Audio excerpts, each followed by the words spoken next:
पिछले वीडियो में हम लोगों ने देखा था कि यहाँ प्रकाश के पिताजी प्रकाश को समय के बारे में ज्ञान देते हैं, उसका महत्व, उसका लाभ और उसका परिचय के बारे में बताते हैं। तो उनके पिताजी का बात सुनकर प्रकाश उत्तर देता है कि पिताजी अब मैं खुश हूँ, मेरी तबीयत भी अच्छी है, चलिए घर चले वरना पढ़ाई का बहुत नुकसान होगा।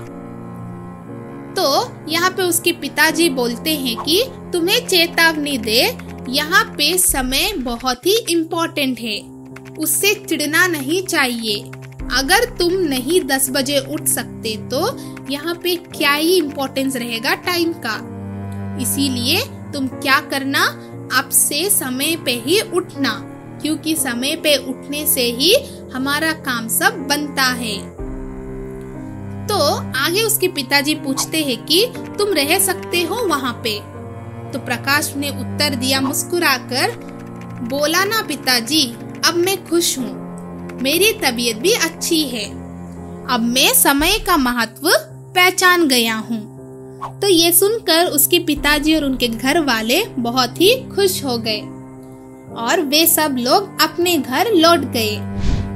तो घड़ियाल जैसे ही पहले बजती थी वैसे ही फिर से बजने लगी, बट यही चेंजेस हुआ कि अब प्रकाश नहीं चिढ़ता था, उसे खुशी मिलती थी यहाँ सोचकर कि वे उसे पढ़ने के लिए कह रही है, वे उसे लेट होने से बचा रही है।